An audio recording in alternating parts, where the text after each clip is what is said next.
Pak Ricci untuk memberikan opening speech mengenai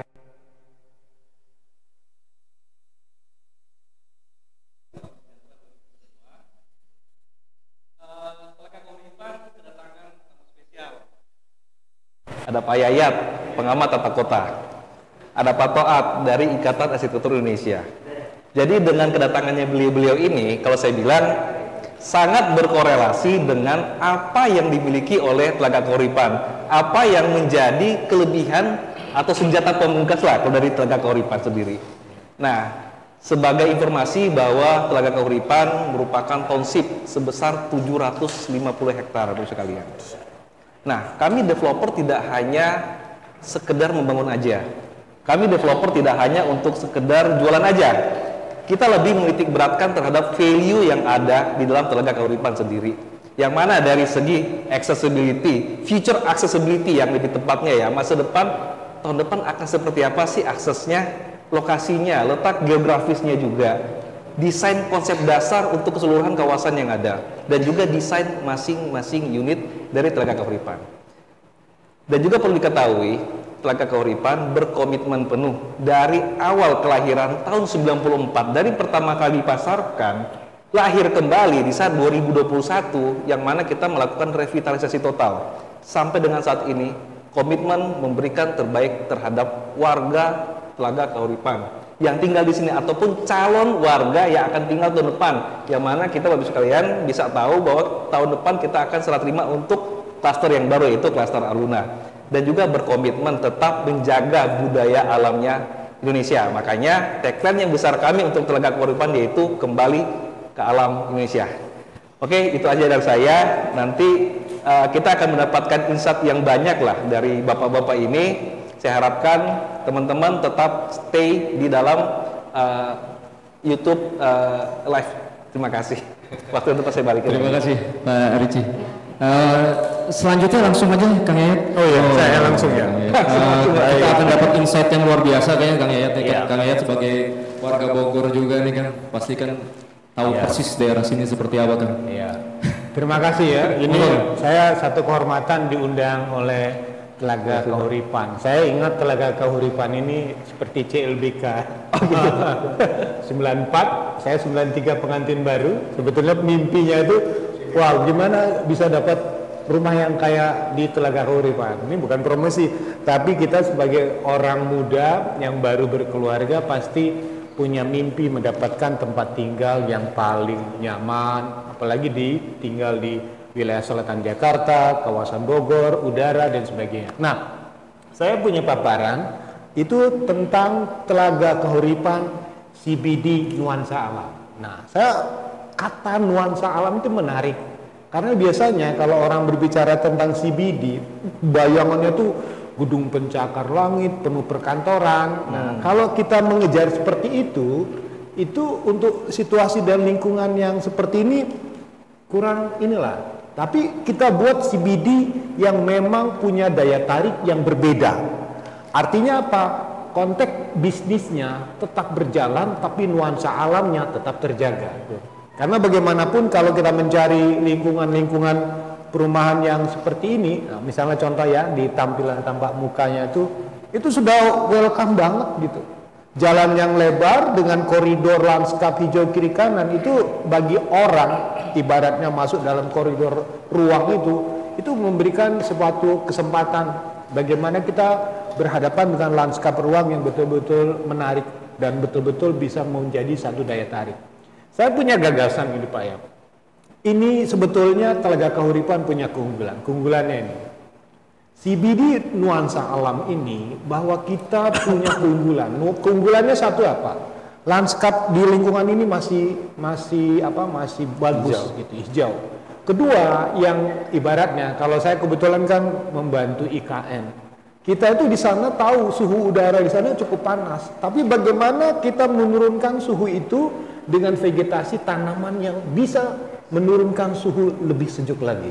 Nah, jadi daya tariknya itu adalah kalau bisa di sini itu diperkuat dengan lanskap hijau dengan konteks pohon yang lebih rindang, vegetasi yang lebih lengkap, dan ibaratnya kalau bisa di sini ada satu pusat bisnisnya katanya itu harus punya KPI, Key Performance Indicator.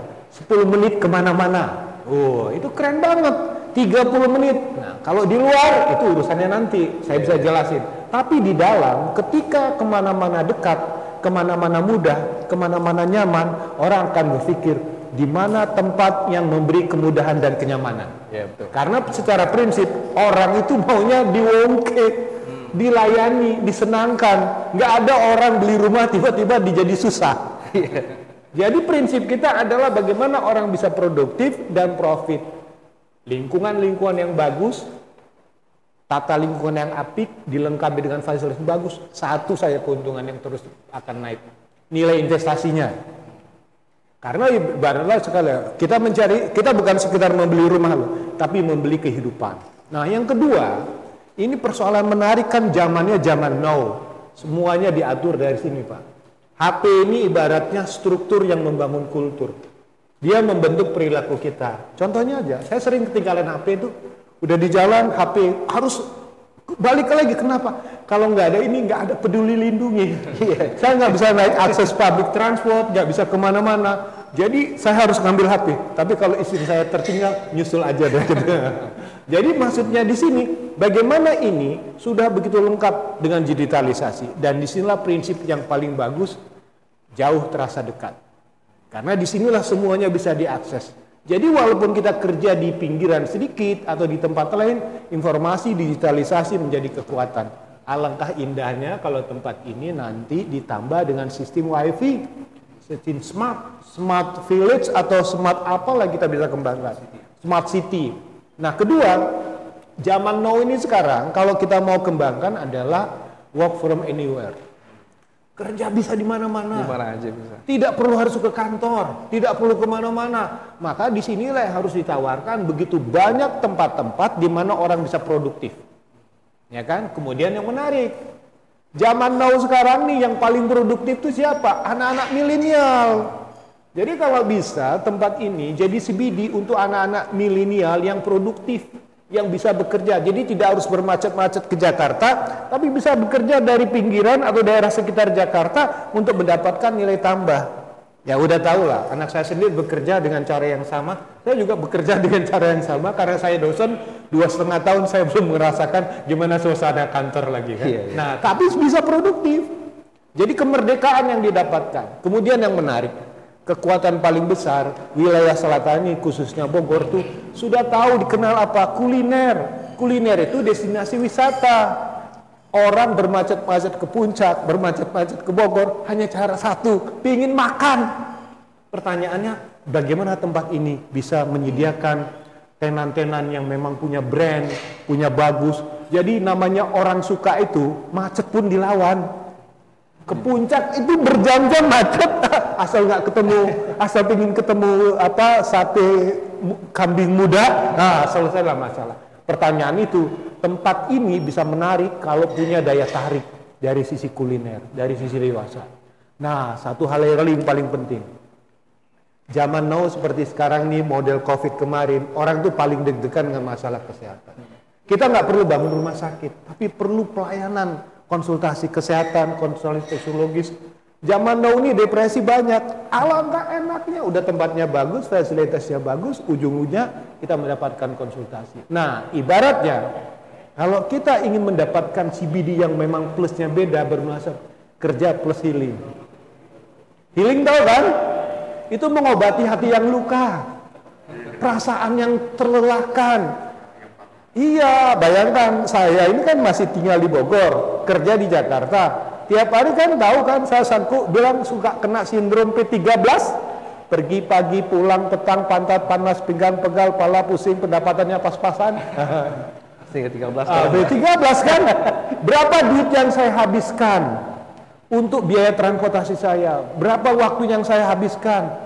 Artinya orang kesehatan menjadi penting. Penelitian itu menunjukkan bahwa mereka yang komuter karena tidak mampu membeli rumah yang mahal di Jakarta, itu sudah tahu misalnya pada batas umur berapa mereka akan berhenti bekerja dan bekerja dari rumah. Ini menarik karena apa? Orang butuh healing, butuh suasana lain. Jadi santai, produktif, profit. Nah, bagaimana tempat itu bisa kita kembangkan sebagai salah satu solusi. Nah, yang lain juga harus betul-betul rekreatif lah, kreatif. Saya sudah menemukan beberapa kantor. Salah satu operator kereta api cepat di Bogor, di Jakarta itu. Saya sebut kantor MRT aja. Itu nuansanya seperti nuansa kafe, tapi orangnya kerjanya produktif. Nah, pertanyaan itu bisa nggak kita sebutkan di sini? Ini jadi melting point. Tempat ini melting point, nanti kita gambarkan mengapa dia bisa jadi melting point. Karena letak yang strategis ditambah dengan nuansa alamnya. Saya mengatakan alangkah bagusnya nanti kalau di tempat ini diperkuat dengan nuansa alam sehingga keteduhan menjadi nilai jual kita yang tinggi. Kan ada tetangga kita di bukan saya, di Serpong sana yang titik, udah kebaca. Nah, ya kan? Kemana itu? Saya udah meneliti, jadi tahu bahwa nuansanya begitu. Luasnya juga tidak jauh beda dengan ada yang sini 750 hektar. Di sana juga beda tipis. Nah, ini yang menarik. Kita harus nge-brand. Telaga Kahuripan itu kalau bisa ya, nanti melting rapat orang kabupaten, orang Depok, orang Jakarta bisa di sini. Jadi dengan fasilitas-fasilitas penunjang yang memang bisa memperkuat cara kerja yang difasilitasi oleh tempat kerja yang asing. Jadi produktivitas menjadi. Karena apa? Kekuatannya tidak didapat di tempat lain. Udaranya masih kita rasakan, tidak terlalu panas lah. Nah, di contoh ya. Itu kan udah cerita tentang tempat ini. Pertanyaannya kan nuansa selatan Jakarta. Emang mudah ke sana? Sebelum dijawab mudah, kita lihat nih pesan-pesan berikut ini. Ini pesannya. Begini. Kalau kita lihat dari struktur ruang jalan tol di Jabodetabek ya, di sini ada ini. Sini enggak ada ya. Ini kelihatan. Titik kita punya ini yang warna biru itu posisinya udah sangat strategis. Karena apa? Karena berada di sini, lokasi ini. Ini struktur jalan tol nanti. Jalan tol apa? Jalan tol dari Bogor ke Serpong. Ini nanti dari sini tembus langsung ke Karawang Barat, tempat kemarin main-main kita itu kan. Karawang Barat. Itu Karawang Barat, kota industri. Sudah terlihat bagaimana ini teman-teman jadi saksi nih. Saya nggak bohong kan. Nanti saya ceritanya nggak benar lagi kan. Terkoneksi dari sini ke Karawang Barat masuknya. Ujungnya masuk lewat Cikarang. Di sini Karawang Timur. Karawang Barat, Karawang Timur itu kalau lihat jalan elevated, nah itu yang turun ke bawah di sini. Jadi di sini kota industri, mereka ada lebih banyak kota kawasan industri. Di sini ada jalan tol, nanti kemurus di sini, nah, akhirnya di sini. Nah, untuk detailnya kita lihat nih. Nah, di sini nih, ini rencananya nih. Ini jalan ya, rencana jaringan misalnya ini yang ke atas. Ini nanti tembus jaringan dermaga Salabenda langsung ke Bocimi di sini. Jadi kalau kita tinggal di sini alangkah enaknya semua terkonektif dan bagaimana ini bisa ke Karawang Barat, ini bisa di sini, ini bisa masuk ke wilayah ini, nanti langsung ke Cianjur dan ke Bandung. Ini mimpi, tapi mudah-mudahan lah doain ya umur kita panjang. Nah, ini kan pertanyaannya, nuansa alam terintegrasi. Nah, satu lagi nih yang menarik ini. Tol Depok Antasari yang nanti ujungnya ke Salabenda. Nah, di sini nanti ada Salabenda Junction. Karena apa? Tol Salabenda Junction ini, tol Antasari Depok ini menjadi Jagorawi 2. Jadi kalau mau ke Jakarta, shoot ke sana dikit, nggak sampai 5 menit, 10 menit, masuk ke Salabenda, Salabenda Junction di sini, udah langsung ke Jakarta kita. Jadi betul-betul lokasi ini ya dalam konteks kita doain, kita mudah-mudahan pemerintah berkomitmen untuk terus mendorong karena sekali lagi bisnis jalan tol itu adalah bisnis yang paling menarik untuk di Jabodetabek. Kenapa? Lalu lintas hariannya udah ketahuan seperti Jagorawi. Jagorawi itu bisa 400.000. Ke bandara itu 200.000 sampai 300.000. Tapi kalau misalnya di Jawa atau misalnya di Sumatera masih di bawah 10.000, 5.000. Artinya apa? Bisnis jalan tol dengan tumbuhnya tempat-tempat baru ini menarik, otomatis nanti ada Salabenda. Nah, ini saya nggak boleh bohong ya, karena saya bohong nggak benar ini. Ini ada jalan Antasari Depok, akhir proyeknya sampai di sini. Memang dia dalam proses. Memang yang agak berat tuh dari Depoknya kemari karena proses pembebasan tanahnya. Masih ada waktu kan? Oke, saya cepat aja. Nah, lebih lanjut. Nah, ini yang satu lagi. jalan ini akan menyatu dengan jalan Bogor Serpong via Parung. Lokasi ini. Mau tahu lokasinya? Ini dia. Ini namanya Pondok Udik. Bapak dekat Pondok Udik kan? Nah, ini Salabenda, posisinya di sini. Jadi kalau ini ya bukan bocoran, ini rencana ya, rencana. Jadi kalau misal dibuka ini Salabenda Junction, ini ke arah IPB, ini namanya Antasari Depok, kan sampai sini nih. Iya, nanti tinggal teruskan Bojonggede. Ini bukan CBD Citayam Bojonggede Depok ya. CBD itu bukan itu, tapi betul-betul bukan Citayam Bojonggede Depok, tapi ini. Ini dari sini kan sudah operasi. Nanti dari sini diterusin nih. Ini dalam proses nih. Ini ya kan jalan tol rencana yang ingin nyambungnya. Ini jalan tol dalam konstruksi. Pekerjaannya udah sampai sini nih, tinggal nyambung dikit lagi. Betul. Di sini di Salabenda, tinggal terlalu jauh, tinggal ditarik di sini. Nah, bagaimana posisi ini? Karena posisi ini di sini nih. Nih, nah ini gambarannya di sini. Ini STI awal proyeknya. Nanti di persimpangan Salabenda tadi yang kita turun itu, nanti terus sampai Salabenda di lampu merah, terus akan ditarik kemari. Nah, apa hasilnya? Nanti salah satunya nanti lokasi ini dekat namanya Pondok Udik pintu 1C. Di sini, dekat sini. Ini bocoran loh Pak.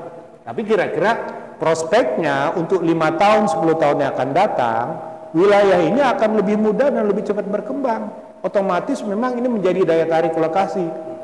Nah pertanyaannya kan bagaimana misalnya di tengah aksesibilitas dan kemudahan ini kita ini. Nah, satu lagi yang di depan itu yang agak sedikit yang ini perbaikan jalan, perbaikan jalan, bukan macet. Ini nanti yang menarik ya. Ini kan lokasi kita nih. Di sini nih. Telaga Kahuripan ini ya. Ini ya. Ini keluar dikit. Ini ada namanya Jalan Bomang. Bojonggede Kemang. Ujungnya aja nanti dia arah ke Bojonggede. Ini kan sampai di sini. Ini kan sekarang agak sedikit macet lah, padat ya. Di sini. Ini ada pembangunan jalan. Kalau ini dibuka kemari sampai sini, nanti diteruskan sampai ke Bojonggede. Bojonggede aja ujungnya ada stasiun kereta api, ada ini. Betul. Ya kan? Jadi kalau dibuka belok kiri masuk ini Bojonggede, nanti ini baru rencana ada jembatan melintasi jalur kereta api. Ujung dari Bojonggede ini kemana? Ke Cibino, CCM ya. Ada kantor bupati dan sebagainya. Jadi memang terus terang aja posisi ini memang sangat menarik dalam konteks kita hari ini dan hari depan. Tinggal kita mendoakan agar proyek-proyek ini berjalan lancar karena sudah direncanakan dan didorong untuk pembangunan. Kalau ada macet depannya. Nah ini yang kita harapkan ini. Begini. Ini yang menarik. Kalau misalnya nanti sekarang ada sedikit crowded di sini, ini diharap dari arah Parung ini itu dibelokin. Jadi begini. Tidak secara langsung karena ini belum ada traffic light.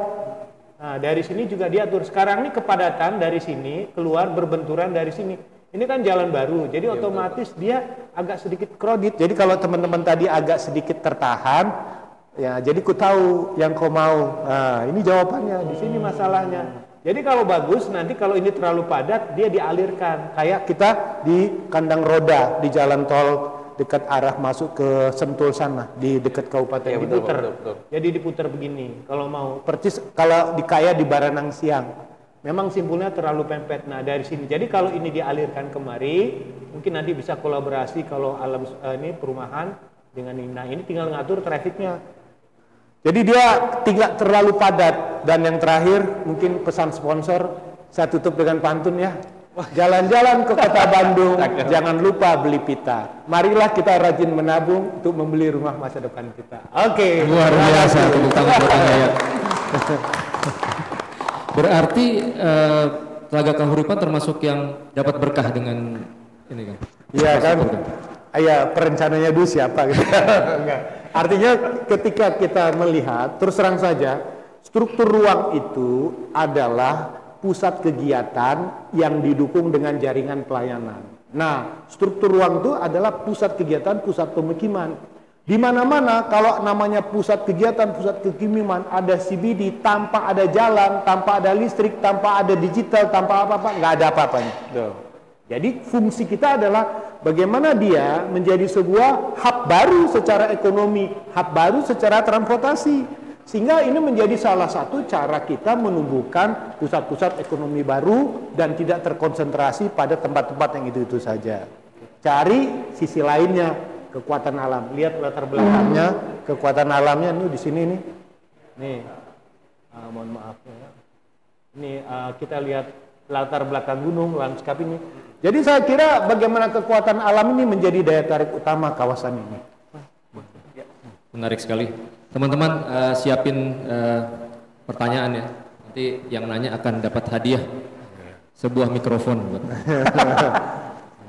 Oke, kalau tadi sudah dari sisi infrastruktur segala macam, nah kita berlanjut ke dari sisi arsitektur. Ya, ada Mas Toat yang baru juara apa kemarin, Mas? Kemarin sayembara kita bikin rusuh. Oke.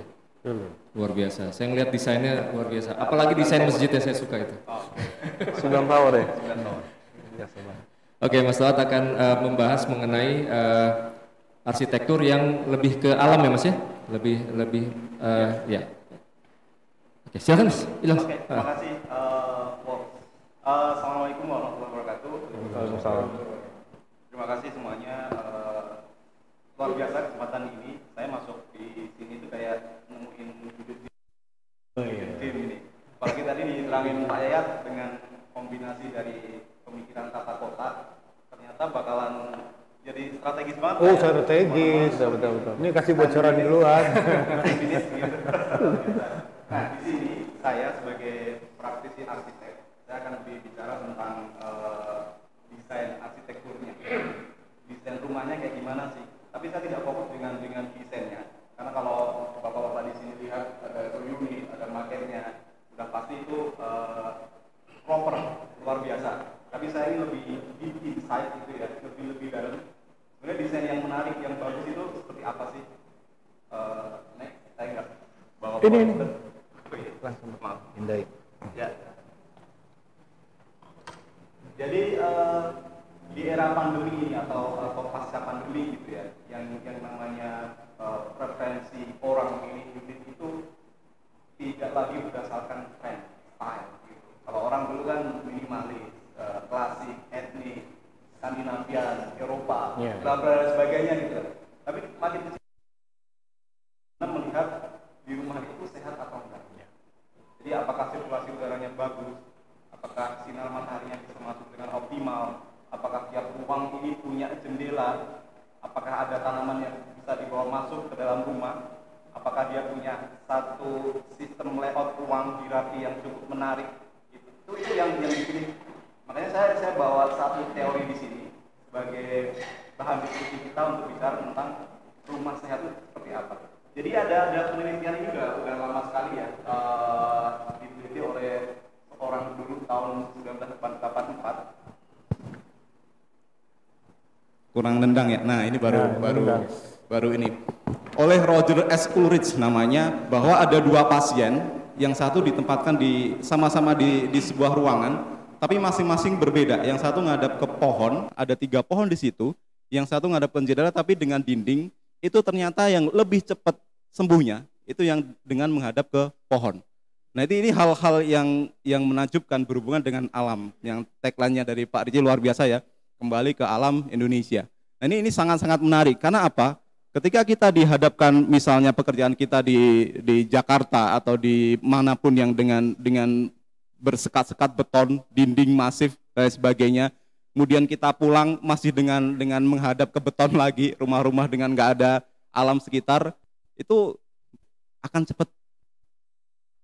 cepat menimbulkan hal-hal yang negatif gitu. Tapi ketika kita kerja full day, kemudian kembali ke rumah kita, tempat kita beristirahat, tempat kita merajut mimpi bersama keluarga, itu dengan alam sekitar yang cukup bagus, itu hal yang luar biasa tentunya gitu. Jadi ini penelitian yang sangat menarik yang sudah diteliti dari sekian tahun yang lalu. Nah, teori simpelnya itu namanya adalah biopili gitu ya. Dalam arti biopilia itu, bio itu sendiri kan suka gitu ya, mencintai gitu. Hidup, sesuatu yang hidup, pilia sendiri atau suka, mencintai. Jadi biopilia itu suka cinta dengan alam. Ini sebenarnya bahasan khusus, bukan mengenai arsitektural. Tapi ketika ini dibawa ke dalam ranah arsitektur, ini menjadi satu bahasan yang luar biasa. Karena kita bisa mendesain apapun itu, termasuk di sini adalah hunian, itu menjadi sebuah desain yang menarik. Bagaimana kita bisa membawa hal-hal yang alami, yang alam, pohon, vegetasi, bunga, apapun itu, bahkan termasuk gemericik air gitu ya ke dalam rumah, itu sesuatu yang sangat menarik. Nah, nextnya dari alam itu sendiri ternyata ketika kita berkecimpung atau kita sehari-hari bersentuhan dengan alam, itu akan mempengaruhi 3 hal. Ini yang berkaitan dengan sehat tadi ya. Yang pertama adalah kognitif, jadi berkaitan dengan mental kita, cara berpikir kita, cara kita mengambil keputusan, cara kita mempertimbangkan. Ini sangat penting sekali ya.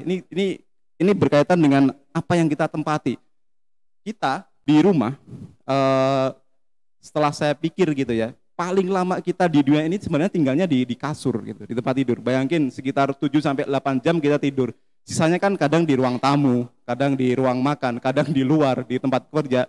Tapi yang paling lama di kita. Nah, ketika kamar tidur kita itu didesain ketika jendelanya menghadap ke alam, di situ ada inner court-nya, ada taman, itu akan mengembalikan rasa fresh, segar ke dalam otak pikiran kita. Sehingga itu hal yang paling penting juga gitu. Nah, yang poin kedua adalah tentang psikologi. Ini kembali tentang rasa-rasa psikologi kita ya, kesehatan psikologis kita gitu, tentang mental. Dan yang ketiga adalah lebih ke dalam aspek fisik.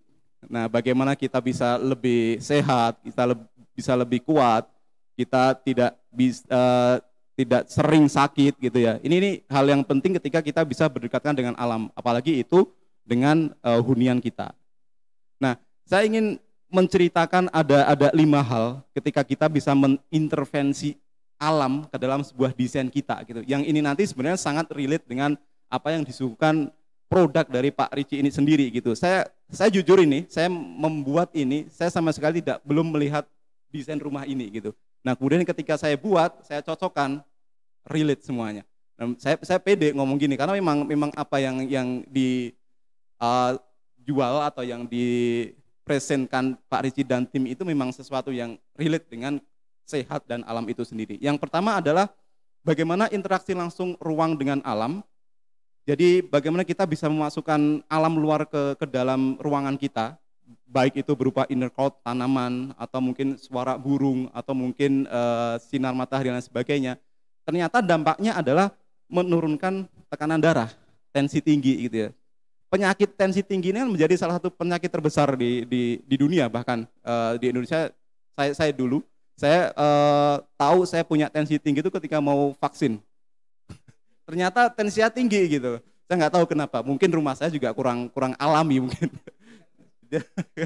Jadi ini menjadi hal yang penting ketika alam itu bisa dibawa ke dalam ranah desain kita. Kemudian ini praktikalnya, penerapannya ya.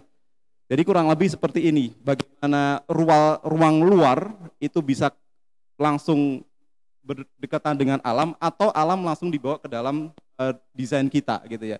Bagaimana kalau kita duduk di sofa, duduk di ruang tamu, duduk di ruang makan, atau bahkan sedang tidur gitu ya. Ketika bangun, mata bangun itu bisa langsung melihat hijau, melihat mendengar burung berkicau, atau seenggaknya kabut pagi dan sebagainya. Itu sesuatu yang mungkin sangat-sangat mahal, privilege yang sangat mahal kita nggak bisa kita dapatkan di Jakarta kota gitu ya mungkin. Nah, yang kedua adalah kestabilan termal dan penghawaan alami. Jadi kalau di dalam ruang kita pengap, nggak ada jendela, sirkulasi udara nggak bisa mengalir dengan baik, istilahnya kondisi udara kita pengap gitu ya, lembab, ternyata itu dampaknya juga nggak baik. Kalau kita bisa menstabilkan termal itu sendiri, itu bisa memberikan dampak yang cukup baik gitu ya, rasa nyaman, well-being, kesehatan, kemudian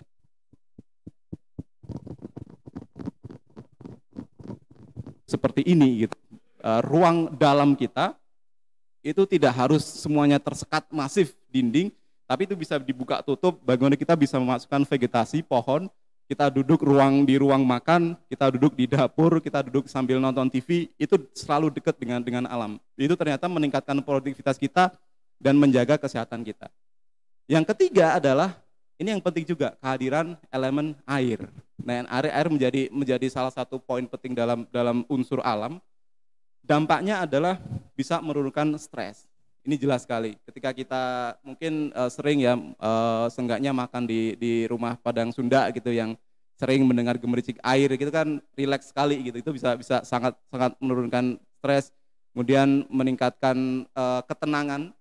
Jadi increase the feeling of tranquility. Jadi ketenangan kita lebih slow gitu ya, lebih santai, dan juga menurunkan tekanan darah. Nah, ini hal-hal yang sangat penting sekali dalam layout desain kita ketika kita bisa memasukkan unsur elemen air ini.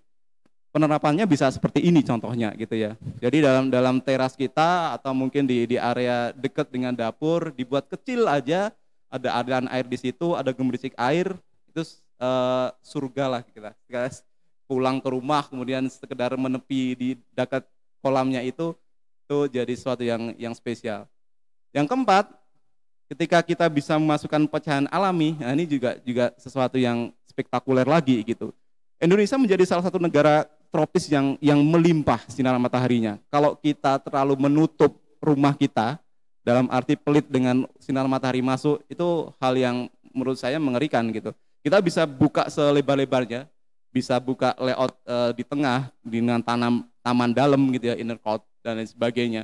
Nah, ini dampaknya adalah memberikan dampak terhadap sistem istirahat kita gitu ya, circadian system functioning, dalam arti kita kan ada jam tidur.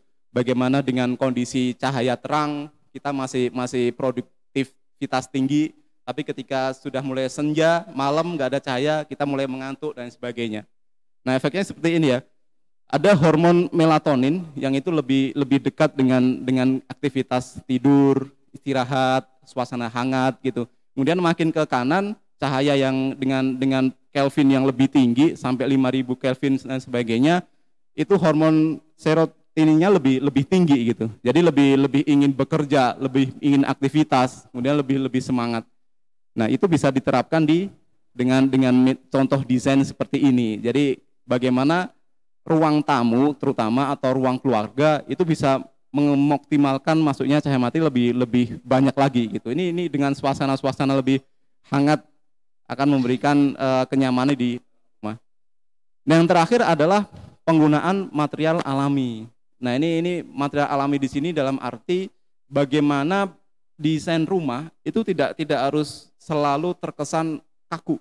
Tidak harus selalu dengan material fabrikasi gitu ya. Tapi seenggaknya ada sentuhan-sentuhan lebih natural, misalnya batu alam, misalnya sentuhan motif kayu, misalnya dengan sentuhan-sentuhan beberapa elemen yang bisa kita masukkan yang dia berkaitan dengan alam. Penerapannya bisa seperti ini misalnya.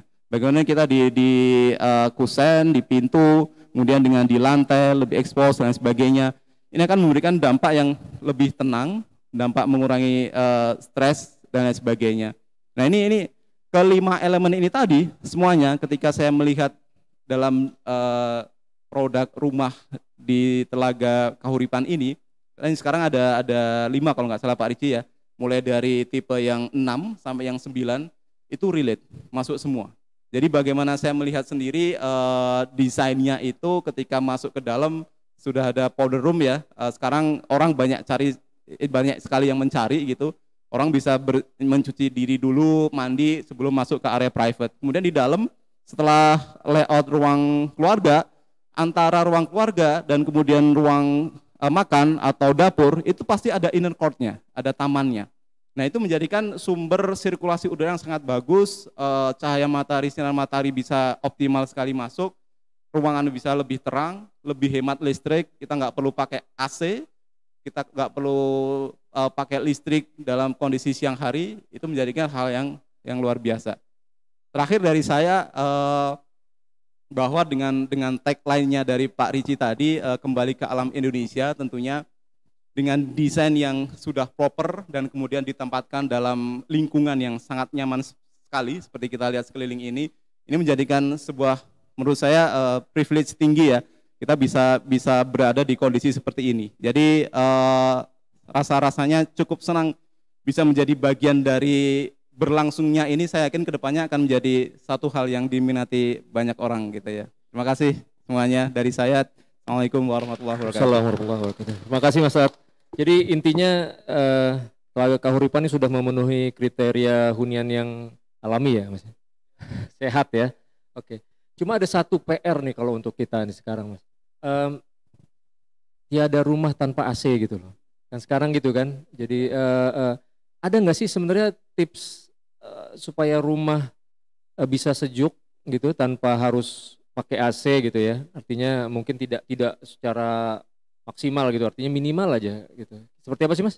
Ya, ketika bisa menerapkan 5 prinsip tadi sebenarnya itu sudah cukup kita bisa mengurangi penggunaan AC.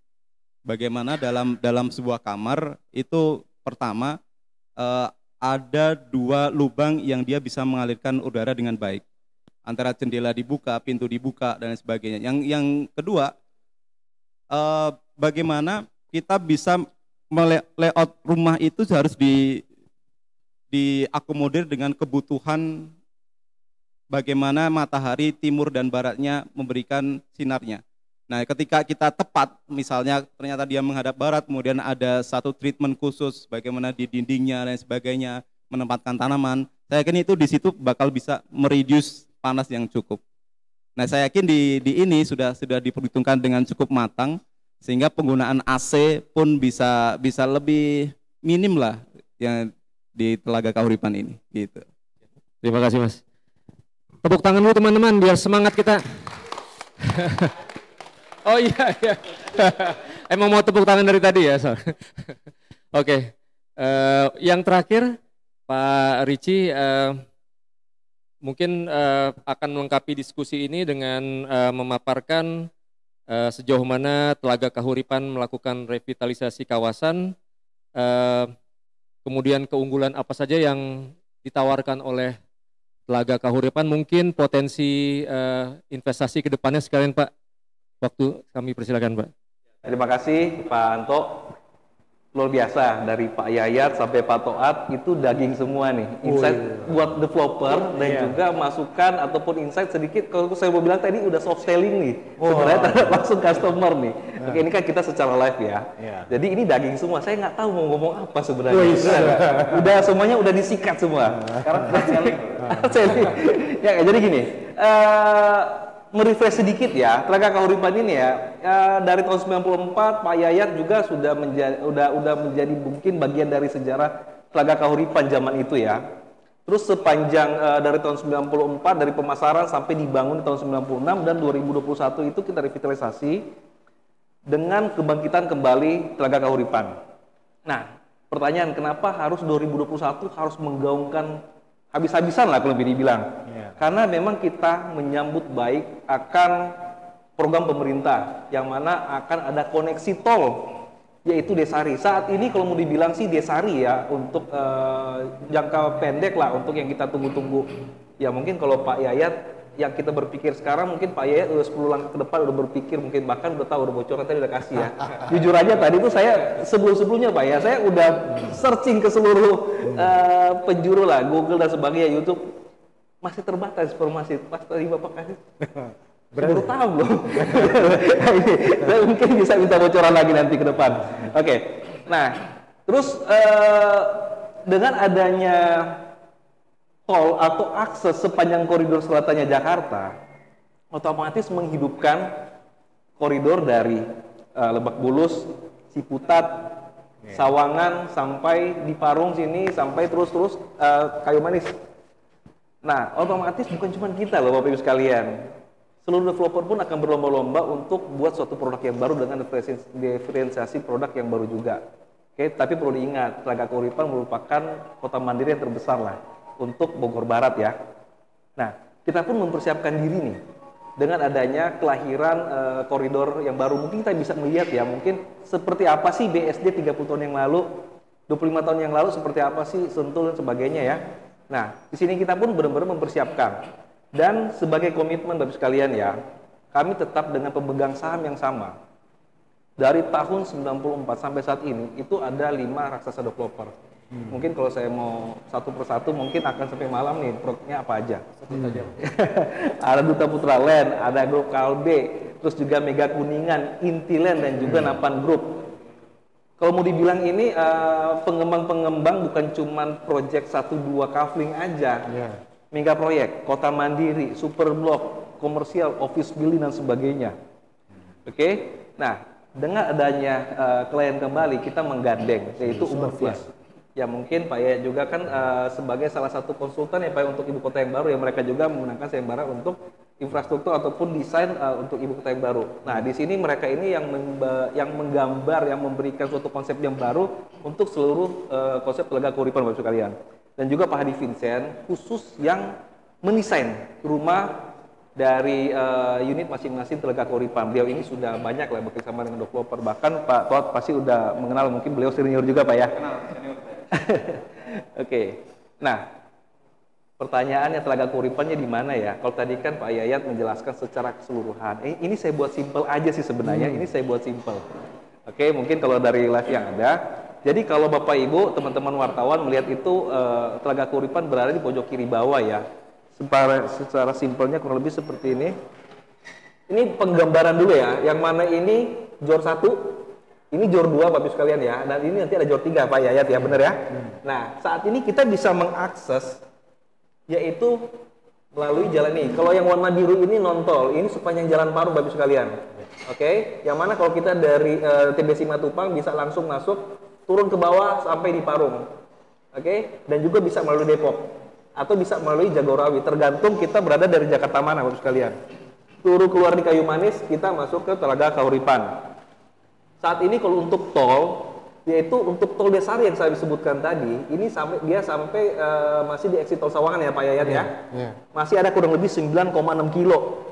Yang mana ada proses untuk pembebasan lagi. Ya mudah-mudahan sebelumnya saya mendengar dari sebagai informasinya itu di bulan Maret 2023. Mungkin ada sedikit keterlambatan, tapi mudah-mudahan keterlambatan pun masih bisa ditoleransi ya, karena memang ini untuk menjaga harkat hidup seluruh koridor selatan Jakarta Bapak sekalian. Ini akan ekonomi akan maju. Oke. Dan yang akan terjadi ke depannya kurang lebih, jadi sebagai contoh ini kan jor 2 ya. Saat ini masih kita putus di tol Pamulang Bapak sekalian. Biasanya kalau kita dari airport BSD kita belok kanan, nanti juga kita ada simpang Sumsum sini, kita langsung turun ke bawah dan melewati arteri tadi Bojonggede Kemang yang tadi sudah dijelaskan oleh Pak Yayat. Jadi memang kalau mau dibilang proyek ini proyek yang diberkati. Kenapa? Karena memang kita dikelilingi oleh tol. Bukan cuma proyek kita juga sih, karena juga masyarakat di sini juga secara ekonominya juga pasti akan naik. Pas masuk, tapi sih paling besar Pak ya. Besar. Mudah-mudahan sih ada yang lebih besar juga. Otomatis, jadi gini loh. Kalau mau dibilang siapa yang terbesar, saya nggak masalah. Kalau mau bilang siapa yang laku, saya berharap seluruh produk sini akan laku. Kenapa? Karena makin laku, makin banyak developer yang masuk di sini, otomatis makin banyak pengakuan yang terjadi di pasar bahwa sepanjang koridor selatan Jakarta, ternyata itu bukan kampung lagi loh. Udah menjadi suatu hunian, suatu tempat hunian one stop living, yang mana dengan konsep middle sampai high end level. Ya, saya bilang lagi tadi, zaman dulu orang tahu BSD apa sih? Ya, zaman dulu itu Sentul, Bogor, apa sih? Ya kan? Dan kita nggak pernah tahu Telaga Kauripan dan sekitarnya akan jadi seperti apa. Tapi saya optimis karena memang kita melihat dari segi pasar yang ada saat ini ya. Antusiasme pasar, kita lihat juga dari segi penjualan kami memang makin lama makin naik terus. Karena memang demand, ini loh yang cita-cita kita loh. Untuk dapat rumah sesuai dengan apa yang kita harapkan. Pas masuk Telaga Kauripan kita disajikan dengan alam, bukan alam jadi secara alamiah ya, danau hamparan taman yang banyak, danau juga banyak bertebaran sepanjang kawasan Telaga Kauripan, dan juga secara layout kurang lebih kita seperti ini, jadi mungkin jarang akan ditemui di beberapa proyek-proyek yang lain Bapak sekalian ya. Kita berdekatan dengan danau, dan juga untuk paparan 750 hektar tadi Bapak sudah bilang jangan cuman residensial aja Pak ya. Secara komersil pun kita lagi gagas, lagi bangun, dan juga mungkin secara masih konfidensial ya. Banyak juga tenan-tenan besar akan masuk di sini. Tapi selama kita belum sign agreement, saya belum bisa expose ke teman-teman media juga. Di sini kita juga akan ada hotel, rumah sakit, Bapak sekalian, dan juga ada kalau sekolah dan sebagainya udah ada. Jadi di sini dengan konsep one stop living, one stop business, one stop entertain, one stop shopping dan sebagainya, semua udah ada di Telaga Kahuripan. Nah, pertanyaannya kan ini kan proyek yang sudah existing ya tahun 90-an, ada apa aja sih? Nah, yang kita berada di marketing gallery ini yaitu teman Samasta. Biasanya titik kumpul orang untuk berolahraga. Di sini ada beberapa coffee shop. Jadi kalau mungkin setiap sore atau setiap Jumat sore itu ada ibu-ibu yang zumba ya. Terus juga setiap pagi itu udah ada Kahuripan Loop. Jadi di sini udah terbentuk satu komunitas sepedaan. Dan setiap sore itu orang kayak ada platnas juga itu pada latihan lari dan sebagainya di sini. Oke, dan di sini kita dalam kawasan sudah ada Masjid Raya. Masjid Raya ini salah satu masjid besar ya dan sering menjadi liputan beberapa TV swasta kalau ada hari-hari besar ya. Dan juga kita ada gereja. Di dalam kawasan kita punya SPBU. Di dalam kawasan kita punya kantor polisi. Jadi kalau secara aman masih aman lah ya. Oke. Dan rencananya memang dari tim pemadam juga akan masuk di sini juga kita menyiapkan space buat mereka juga. Oke. Nah, pertanyaan kalau saya tinggal sini anak saya sekolah di mana sih? Nah, di sini kita udah ada sekolah Marsudirini yang mana dengan kurikulum Nasional Plus. Dan juga ada sekolah Madania. Sekolah Madania ini lebih luar biasa lagi. Dia ini sekolah dengan kurikulum internasional dan juga dia merupakan salah satu sekolah yang spesialisasi untuk anak yang berkebutuhan khusus. Jadi ada yang untuk umum dan juga udah ada yang anak berkebutuhan khusus. Mungkin muridnya hampir 1000-an masing-masing sekolah. Gitu kan. Saya pertama kali bertanya, kok jujur ya pertama kali masuk ke Telaga Kahuripan kok ada sekolah bagus ya. Tapi ternyata ini orang ke Jakarta Selatan sekolahin anaknya di sini. Mungkin Pak Yayat lebih sedikit tahu lah historical. Kalau saya sih jujur aja ya, saya itu kurang lebih masih baru lah pengetahuan tentang Parung seluruhan lah. Nah, apa sih yang kita tawarkan di sini? Sorry ya, saya langsung hard selling ya, cepat karena Pak ya tadi Pak kira-kira harganya cocok nggak? Nah dulu, Bapak harus dulu ya. Oke, nah kita ada klaster Aluna Bapak sekalian. Yaitu kalau pas lagi kita posisi saat ini pas seberangnya kita, seberangnya Taman Samasta. Oke, klaster Aluna ini sebesar 26 hektar, 26 hektar, yang mana terbagi 3 subcluster, ada Aluna Sekar, Aluna Tirta, dan juga Aluna Tera. Yang berwarna kuning yaitu Aluna Sekar yang saat ini kita lagi pasarkan. Pas seberang itu kalau mau bilang pas seberangnya dari marketing galeri kami. Nah, dari total-total yang ada kita terdapat 4 tipe unit, tapi saya cepat ya, saya nggak mau detail masing-masing. Oke, ada 4. Ada tipe 6, 7, 8, dan 9. Mewakili masing-masing lebar. Kalau tipe 6 berarti lebar 6, 7, lebar 7, dan sebagainya. Dan panjangnya semua seragam 15. Oke? Nah, kalau kita masuk lagi ini lebih ke ranahnya Pak Toat ya, mungkin bisa sedikit menganalisa. Jadi gini, ini tipe terkecil kita Bapak sekalian, yaitu tipe 6, 15, 6 lebar, 15 panjang. Berarti luas tanah yaitu 90 meter square. Dengan luas bangunan 84 meter square. Mungkin bagi beberapa pengembang yang lain dengan size seperti ini mungkin saya bisa bikin 3 kamar bahkan 3+1 kamar pembantu maksudnya. Tapi di sini kita membuat lebih seefisien mungkin dari segi kualitas ya, bukan dari segi kuantiti yang ada. Oke, dia cuma ada 2 kamar. Kita lebih banyak ke ruang terbuka hijau ataupun lebih ke open space yang mana sirkulasi pencahayaan itu tetap dapat, dan juga yang mana sebagai contoh ini kita dapur tempat masak itu bagian semi outdoor. Oke, jadi dengan luas 90 meter square kita tidak padatin. Ibarat kata nih sebagai contoh, saya punya 50.000 ya. Saya punya 50.000, tinggal pilih saya mau beli nasi goreng supaya bisa makan kenyang sekenyang-kenyangnya, atau saya punya uang 50.000, saya cuma mau beli makan dengan porsi terbatas tapi punya kandungan vitamin, kandungan protein dan sebagainya. Walaupun nggak kenyang-kenyang sekali, tapi punya kualitas di dalam itu. Kurang lebih seperti ini gambarannya ya. Oke.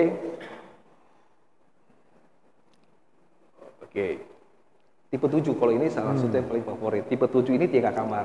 Bedanya carportnya di luar. Dan juga mungkin Bapak Ibu bisa melihat yang mana kalau saya gambarkan di sini, ini podorong di sini Bapak sekalian. Dan juga ada kamar mandi. Memang ini adaptasi dari COVID lifestyle yang terjadi. Ternyata new normal yang ada, ternyata ini loh yang masyarakat butuhkan. Karena kita tidak sembarang membuat satu produk, kita research dulu. Itu kurang lebih research selama pandemik. Ini ternyata kuncinya. Oke, dan setiap unit kita ada podorumnya juga Bapak sekalian. Oke, tipe 8. Nah, tipe 8 ini bagi saya ini yang lumayan laku karena barusan saya juga baru buka satu blok untuk tipe 8 udah habis kemarin. Tipe 8 sama juga tetapi membedakan yang mana kita ada 2 pintu, yang mana satu pintu akses untuk langsung ke service area. Jadi ini 3 kamar plus 1 kamar pembantu. Oke, jadi lebar 8, panjangnya 15. Tipe 9, kalau ini yang paling premium. Jadi tergantung kebutuhan sih. Kalau saya punya berapa anak atau saya apakah sudah punya orang tua saya tinggal dengan kita nggak sih gitu loh. Nah di sini memang kita sediakan ada 4 plus 1 kamar. Ada 1 kamar di kamar bawah, di lantai bawah maksudnya. Bisa kamar tamu ataupun kamar untuk orang tua maksudnya ya. Sama juga, jadi konsepnya ini dia bisa akses langsung, ada pintu sendiri untuk mengakses ke service area. Jadi di sini konsepnya ada 2 dapur, dapur kotor sama dapur bersih. Oke, kalau mau bilang premiumnya mana, semua premium tergantung dari kebutuhan kita tentunya juga. Bapak Ibu juga bisa lihat show unit, mungkin Pak Yayat kalau ada kesempatan bisa lihat show unit kami. Biasanya sih orang lihat show unit pasti langsung kayak terhipnotis Pak, bahaya.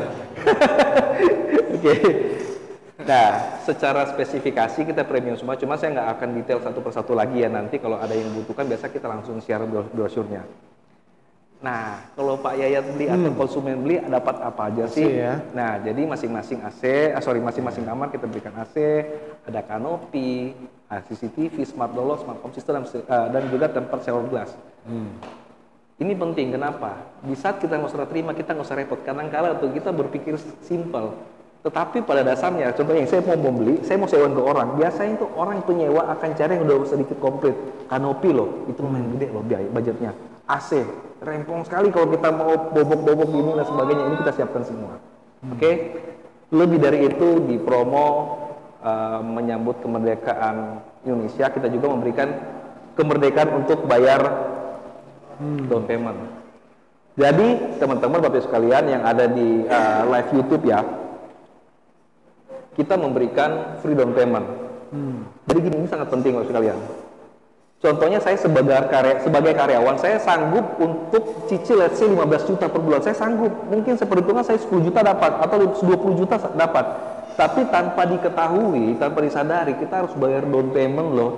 Down payment untuk aturan LTV, loan to value pertama dari Indonesia minimal dia cuma bisa dapat 90%. Otomatis dia harus bayar down payment 10%. 2 miliar 200 juta. 1 miliar, 1,5 miliar, 150 juta.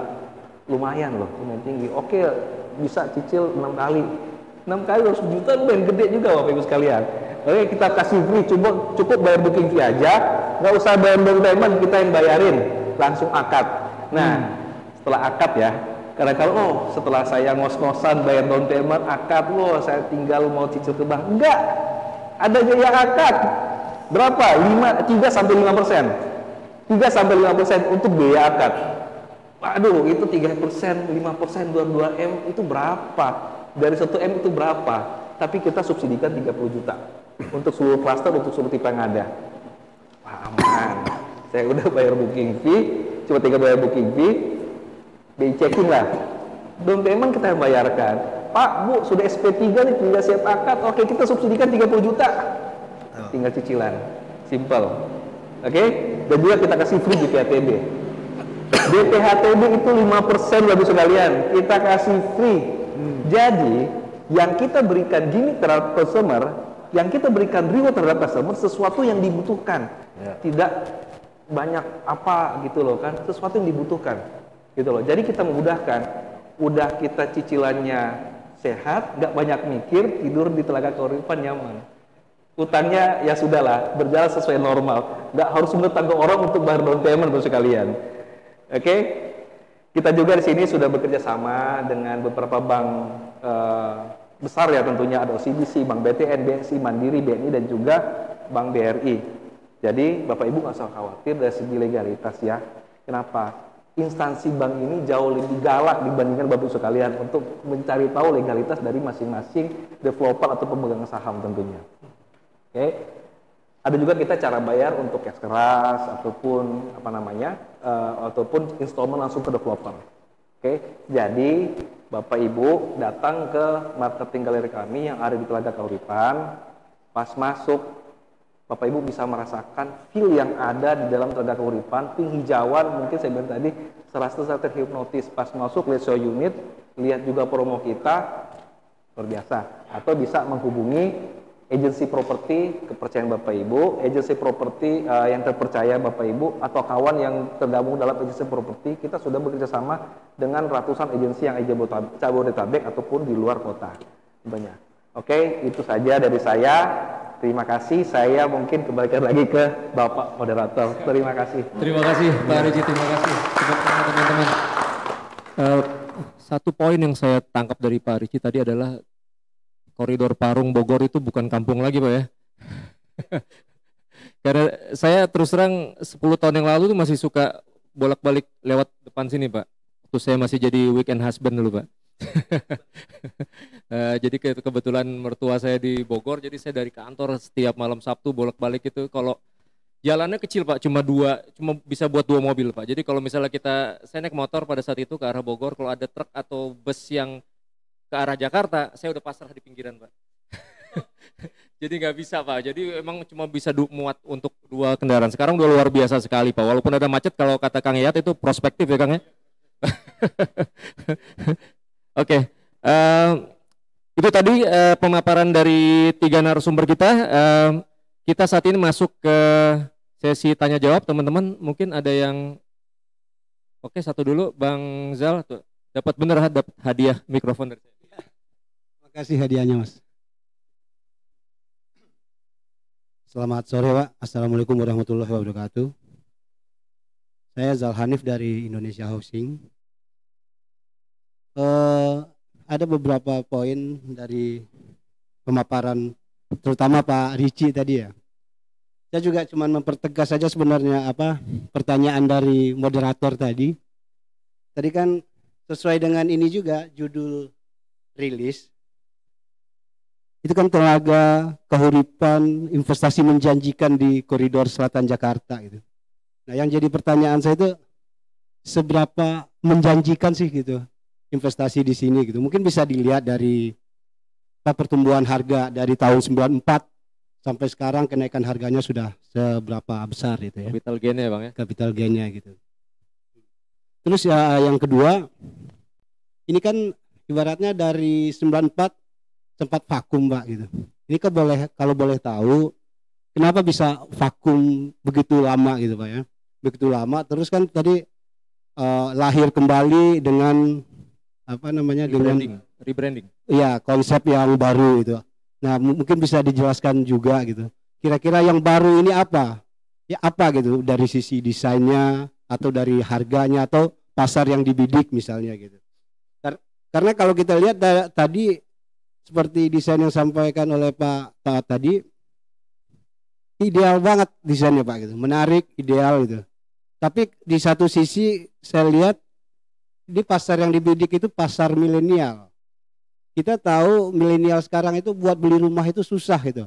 Apalagi dengan desain yang semenarik, yang seideal tadi gitu. Apakah ini masuk untuk pasar milenial gitu Pak? Terus satu hal lagi mungkin karena ini CBD bernuansa alam gitu ya, tadi disampaikan juga. Kira-kira mau dibikin apa sih ini biar nuansa alamnya itu lebih menonjol gitu, lebih menonjol. Terus seberapa luas area yang disiapkan untuk kawasan hijaunya gitu. Mungkin sementara itu dulu, sebenarnya masih banyak Pak, cuman kasihan teman-teman yang lain nanti. Terima kasih. Assalamualaikum warahmatullahi wabarakatuh. Itu cuma satu pertanyaan, cuma A sampai F.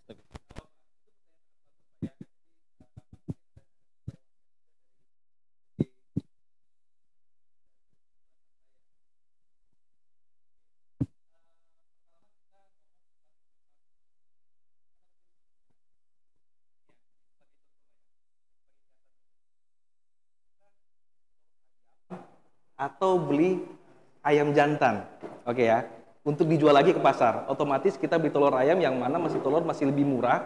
Setelah kita rawat sudah jadi ayam jantan, jual ke pasar jauh lebih mahal. Lebih seperti ini. Investasi yang pertama, kita melihat momentum yang ada. Jangan tunggu aksesnya udah rampung semua. Bukan kita, rumah-rumah pun sekitar itu pasti akan harga 2-3 kali lipat. Oke, jangan tunggu kawasan udah jadi sepenuhnya. Jangan tunggu setelah rumah kita sudah serah terima, Bapak sekalian. Itu tingkat leverage-nya bisa akan naik, tetapi tidak sesignifikan apa yang harus kita harapkan. Oke, kalau mau dibilang tahun 94 kemarin, itu harganya aja ya, dulu itu untuk Bukit Indah Prasta, itu dia masih under 200 juta. Karena waktu itu 200 juta mungkin terasa mahal untuk tahun 94 di daerah Parung. Sekarang 1 M lebih. Itu dia 150-an sampai 200 meter square kurang lebih Bapak sekalian. Nah, zaman dulu itu orang masih berpikir lumayan ya kan? Nah, terus pertanyaannya kenapa sih sempat vakum ya Pak ya? Jadi gini, saya jelaskan sedikit. Tahun 98 itu terjadi krisis ekonomi ya. Otomatis dari konsep seluruh yang dibangun, jadi gini, dari total 750 hektar, memang konsep awalnya cuma 300-an hektar, separuh dari yang ada. Oke, setelah krisis ekonomi terjadi, otomatis pasar yang kita bidik dulunya pasar high end waktu itu agak berat. Momentum itu kita jual rumah BTN, yang mana ada Bukit Indah Prasta, yang harganya dulu 70 jutaan, 90 juta, yang sekarang udah 400 juta sih kalau dijual ya, yang paling murah, yang paling jelek lah rumahnya. Nah, itu tren terjadi sehingga sampai ada 4 klaster. Kurang lebih 4 klaster itu untuk rumah BTN. Nah, kita kan punya 5 pemegang saham. 5 pemegang saham itu, jadi untuk bertahan yaitu kita tetap jualan yang namanya rumah-rumah BTN. Stuck sampai situ masing-masing itu lebih fokus ke HRS Building. Karena di awal tahun 2000-an, 2003 tepatnya, itu HRS Building lagi naik daun. Kita tahu sendiri, Duta Putra, Intiland, Kalbe, Mega Kuningan, Napan Group, itu berlomba-lomba melihat pasar dulu yang ada sekarang. Demi menjaga cash flow, karena memang kita tahu sendiri, di saat itu kan Parung kayak Pak Anto bilang tadi, infrastrukturnya aja mungkin zaman dulu mungkin satu mobil mau nyalip, kita harus ngalir depan. Belum seperti itu, melihat momentum yang ada, vakum. Diam dulu, yang penting kita bertahan, para warga hidup nyaman, hidup tenang, hidup enak, seperti ini pun oke, nggak masalah. Nah, pas 2021 kita menyiapkan diri dong, karena memang menyambut akan ada akses tol yang akan masuk di sini, ya kan? Ya, saya bilang kalau kita telat, yang lain akan dihajar nih pasarnya. Ibarat kata nih kayak Toyota itu mempersiapkan salah satu produk untuk mencegat produknya Mitsubishi, contohnya kayak gitu, atau sebaliknya, sama juga. Nah, terus Bapak pertanyaan tadi, dengan konsep ini kan konsep milenial, benar konsep milenial, tetapi pada kenyataannya memang kita buat gini loh. Saya orang yang masih produktif sekali ya, saya punya ada 1-2 apartemen di Jakarta, karena saya mau tinggal yang mana mobilitas saya itu tinggi. Mobilitas saya tinggi, karena saya kemana-kemana itu segala macam, itu nggak masalah, yang penting saya bisa menjangkau dengan cepat. Tapi setelah era COVID, dan mungkin umur makin bertambah, setelah saya bekerja sih saya baru bilang, ternyata ini loh yang harusnya kita dapatkan gitu loh. Karena jarak tidak menjadi suatu masalah, yang penting seberapa cepat saya bisa menjangkau, seberapa cepatnya itu difasilitasi oleh nanti tol yang akan beroperasi. Makanya saya bilang di sini, most dari rata-rata, jadi makanya saya bilang, kebanyakan memang yang milenial itu lebih cari ke apartemen, mobilitas tinggi. Tetapi kalau untuk mungkin usia 35, 40 sampai 50 tahun, mereka itu lebih senang alam yang ada di sini. Gitu loh. Karena dia udah biasa berkeluarga. Kalau saya bilang orang yang dengan segmen masih jomblo apalagi ya, mungkin mereka akan cari di cari di pusat kota ataupun apartemen. Mobilitas lebih tinggi di situ. Kalau di sini kita bisa berkeluarga, sehat bersama, bisa berbisnis juga di tempat yang sama gitu loh.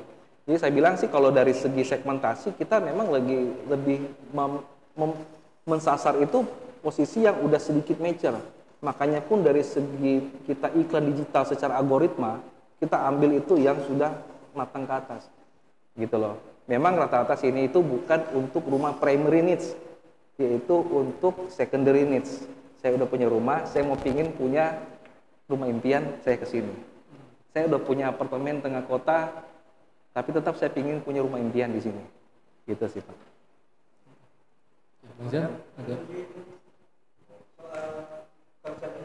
Oh iya, sampai saya lupa loh.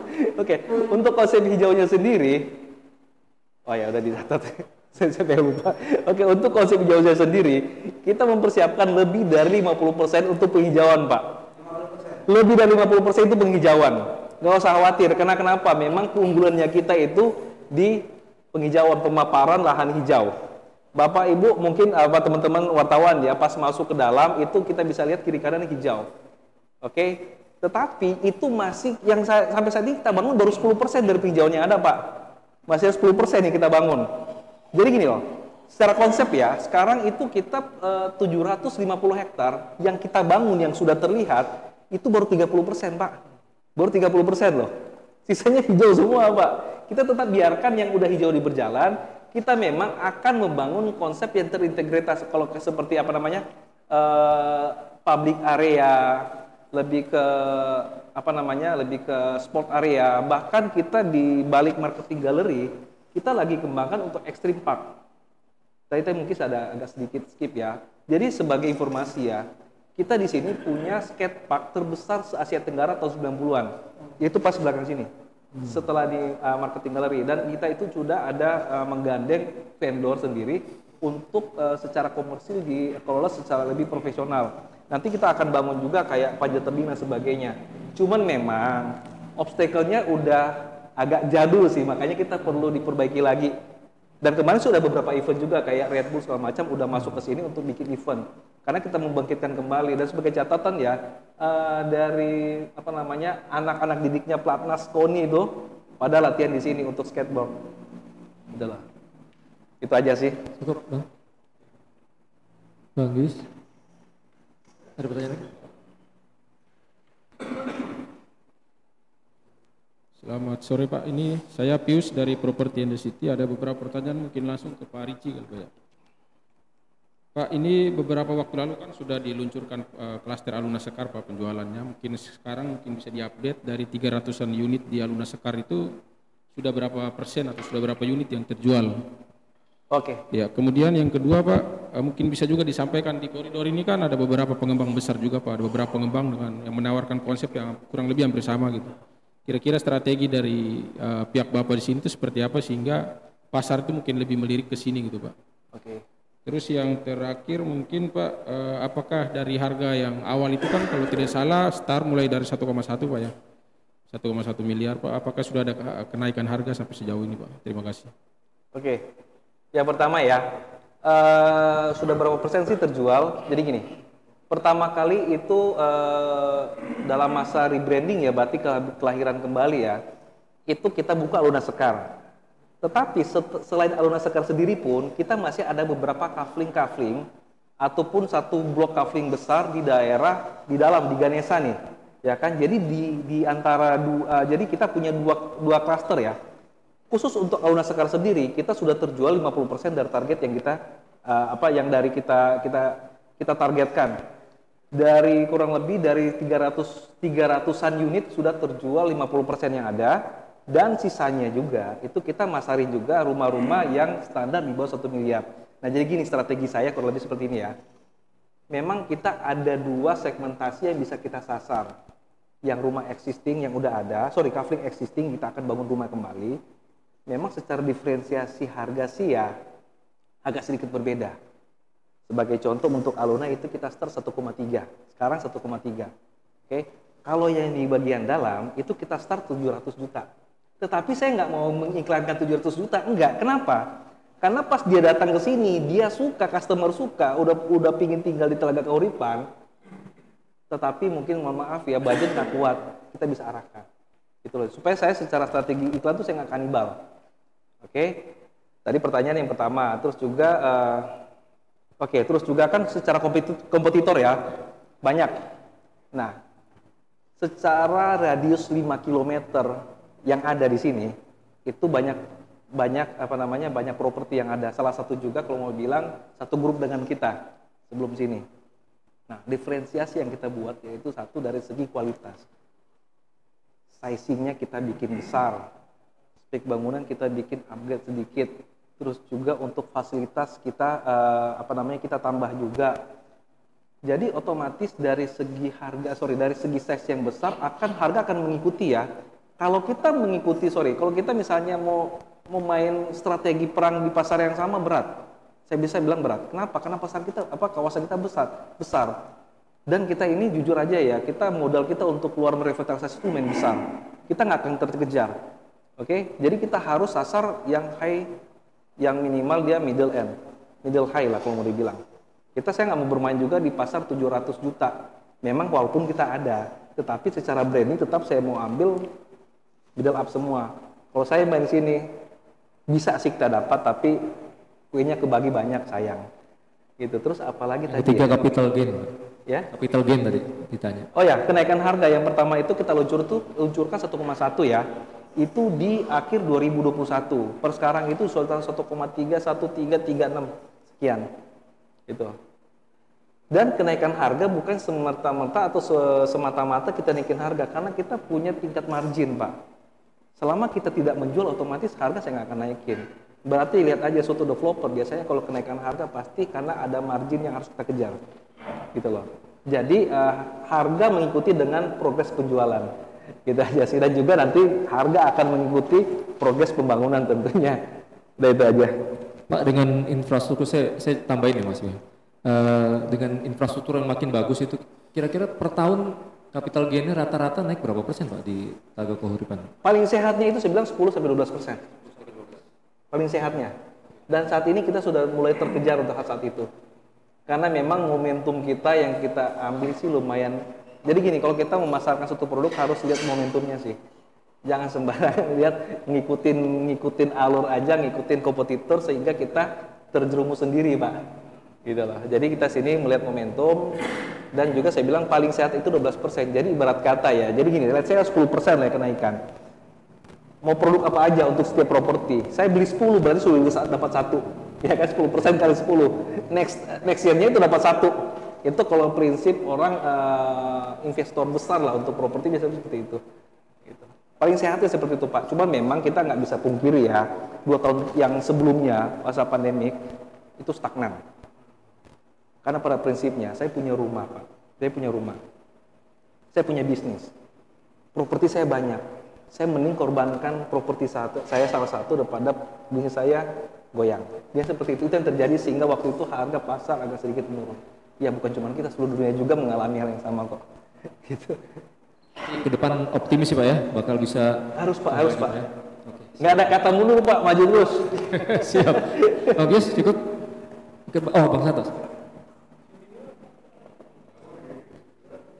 Apa-apa lah yang ngacung duluan.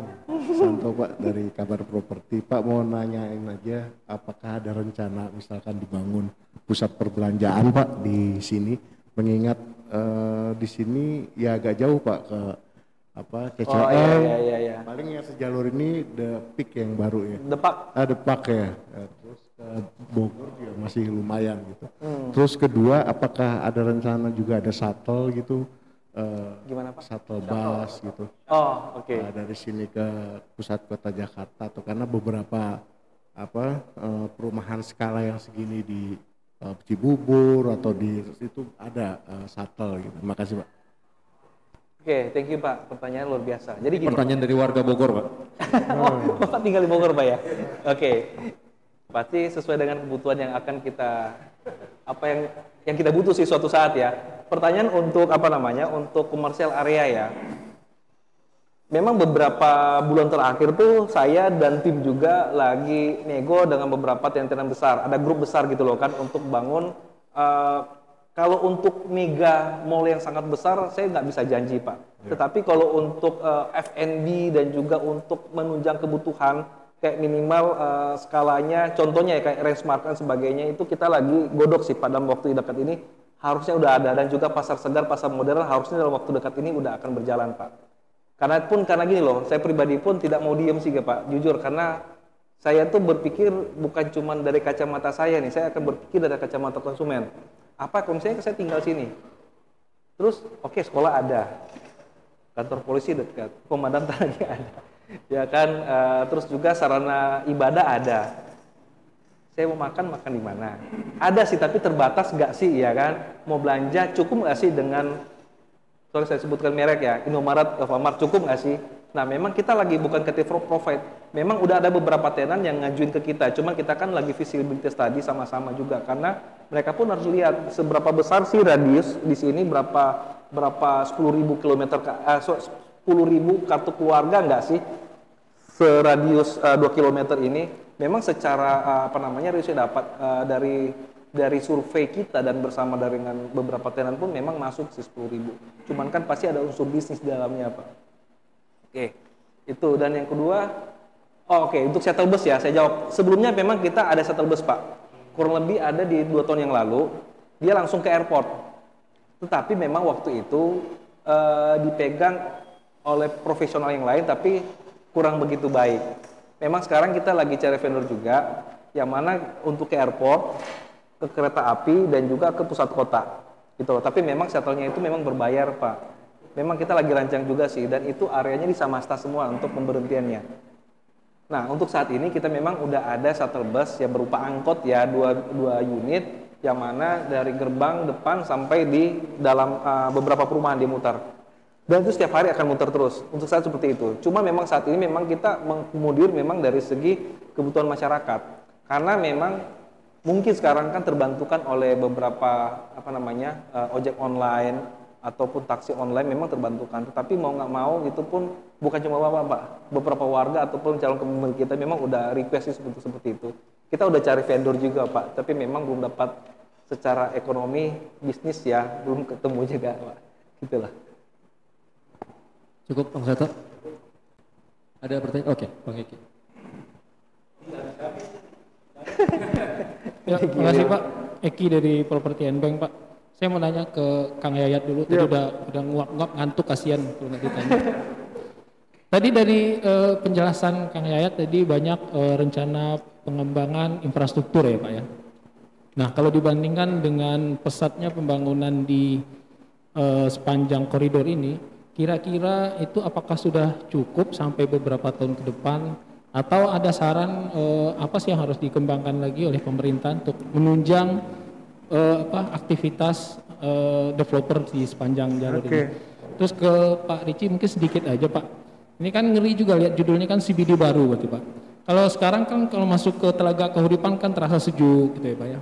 Terasa alamnya yang memang membuat kita tenang gitu. Nah, ketika menjadi sebuah CBD akan terjadilah sebuah crowded gitu loh, kebisingan. Nah, bagaimana Telaga Kahuripan tetap menjaga Telaga Kahuripan itu sebagai hunian yang memang tadi kalau di dekat dengan alam.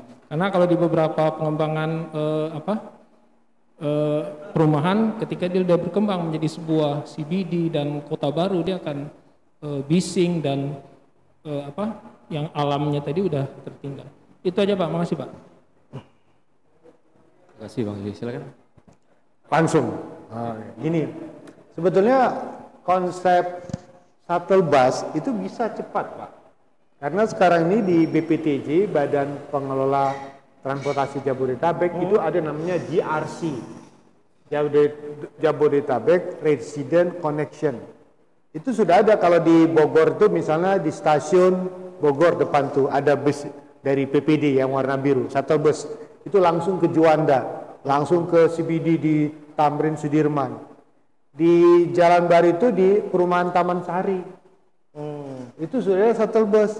Tinggal bagaimana nanti kalau kita sudah tahu di sini berapa captive marketnya, berapa sebetulnya jumlah penghuni yang shuttle ke Jakarta, tinggal mengajukan surat permohonan kepada BPTJ. Nanti BPTJ akan melihat, kemudian menunjuk operatornya. Jadi dia melayani shuttle bus, tinggal tarifnya saja. Jadi ibaratnya itu ada pelayanan yang langsung ke connection, jadi bisa di sini dia. Itu mah gampang sekarang, cepat. Berarti dari segi berarti kita cukup memprovide aja untuk stasiunnya. Stasiun aja, tempatnya saja. Saya sudah biasa melayani seperti itu. Misalnya contoh di Bogor sekarang itu kan ada BTS ya, by the service. Ada bis Transpat One itu yang gratis. Itu kita ujung. Kalau ini masuk wilayah kabupaten, maka otomatis memang harus kita dorong nih. Saya sendiri dorong-dorong nih kabupaten, bagaimana supaya ada bantuan. Tapi kalau untuk yang lebih cepat, karena ini sifatnya B2B, business to business, tinggal cari saja, nanti dikasihkan rekomendasi, ada shuttle bus. Shuttle busnya kita lihat jam berapa peak hour, yang paling tidak terlalu macet. Sederhana, pagi set masuk tol, langsung elevated. Lebih cepat kan? Tinggal petakan saja berapa unit perumahan di sini. Ada ratusan unit, pasti ada berapa orang yang ke Jakarta. Terus yang kedua, konteksnya rumah itu identik dengan daya beli dan entertainnya mereka. Jadi kan kita tahu kalau rumahnya di atas 1 M, berapa M, kita udah tahu tuh berapa kemampuan kapasitasnya. Jadi kalau di tipe-tipe rumah yang ya kadang tipe yang bawah ya seperti yang FLPP tipe 200 itu dia tidak terlalu banyak untuk entertainnya. Yang penting ada kebutuhan sandang sembakonya itu, tempat itu selesai. Untuk entertain lebih itu harus ada duit lebih kan. Nah yang menjadi menarik adalah bagaimana tempat ini kalau mau membangun suatu pusat perbelanjaan, kita sebanyak mungkin berusaha menarik menengah atas itu untuk mau tinggal di sini. Betul. Contohnya sederhana aja, ada di kilometer 42 itu yang dekat gunung itu yang kita tahu lah, pengembang besar. Yang di Bekasi dia juga terkenal, di Bogor juga sedang bangun. Itu kan berapa? Ya, nggak usah. Saya belum mau ngomong baru duluan. Udah nggak usah ngomong, nanti dikirain promosi, ya kan? Itu harga 1,5 itu ngantri orang. Pertanyaan sederhana, mengapa orang punya duit lebih mau tinggal di pinggiran? Sederhananya, dia waktu itu tahu mengapa dia membuka kilometer 42 investasi sama dengan dia di Bekasi membuat elevated jembatan itu. Karena dia tahu kalau dia buka kilometer 42 itu langsung menservis penghuni dari jalan tol langsung. Kedua, dia membuat connecting jaringan jalan ke dalam kota Bogor. Ibaratnya apa? Penyedia perumahan tidak harus bangun rumah sakit, tidak harus bangun mall, tidak harus bangun sekolah, tidak bangun apa. Kasih akses saja. Nah, di sini ada potensi pasar yang sebetulnya cukup gede. Warga Depok itu 40% kerja di Jakarta. Pertanyaannya, bagaimana mereka mencari tipe rumah yang lebih besar lagi, yang kira-kira nyaman, kelasnya bagus dengan harga yang ini. Kalau dicari di sana mungkin agak susah karena harga tanahnya sudah terlalu tinggi. Maka, nah, kalau Citayam nanti mainnya di SCBD, mainnya ke tengah karena nggak ada apa-apa. Pertanyaannya, bagaimana mau mainnya kemari? Pertanyaannya itu tadi, sekarang bagaimana menarik 40% warga Depok itu. Mohon maaf ya, Bekasi, Depok, Bekasi itu kan seperti Jakarta Tenggara. Mengapa berani orang investasi besar-besaran apartemen, hotel, restoran di sana? Karena 40% orang di sana kerja di Jakarta, gaji di Jakarta di atas rata-rata. Jadi mereka butuh tempat tinggal dan butuh entertain. Nah, pertanyaan paling menarik sama dengan kejadian di Karawang Barat, di Karawang itu. Ketika mau jadi kota industri, dia lihat dulu segmen perumahannya di mana. Oh, ternyata di segmen perumahan yang 200 sampai 300 juta ya, dengan jumlah total berapa? Hampir 70%. Segmen pasarnya, ya kan? Kemudian tipe 300 sampai 500 itu sekitar lebih kurang 20%. Baru tipe yang kecil-kecil pasarnya yang di atas 1 M itu sekitar 10% lah. Nah, pertanyaannya siapa itu di situ? Nah, contohnya kalau di sana itu adalah ekspatriat. Ekspatriat kan daripada jauh-jauh main ke, dulu saya cerita ke Blok M, mendingan dia disediakan Blok M di situ, ya kan? Orang Jepang. Tempatnya, suasananya, restorannya, hiburannya mirip-mirip. Nah, pertanyaannya, siapa yang mau kita tarik kemari supaya dia mau tinggal di sini dan kita fasilitasi dengan shuttle bus misalnya. Jadi memang harus dipetakan dan satu prinsipnya untuk konsumen itu, ku tahu yang kau mau. Ya kan? Dengan prinsip ku tahu yang mau dan kemudian segmen pasar ini. Kemudian yang menarik lagi begini. Kalau di sini kita harus petakan dulu radius pelayanan terdekat, mana yang paling mudah diakses, mana yang paling cepat. Dan kita harus bisa membaca apa kebutuhan yang paling dibutuhkan oleh warga sini. Maka saya bilang, kalau di sini harus dipetakan kembali di klaster-klaster itu. Dilihat orangnya, kemana tujuannya, apa aktivitasnya. Ada pasar terbesar di sini, mohon maaf. Ibu-ibu rumah tangganya aktif atau enggak? Itu pasar terbesar. Iya kan, yang mereka kumpul di sekolah. Nah, baik, apakah mereka bekerja atau tidak?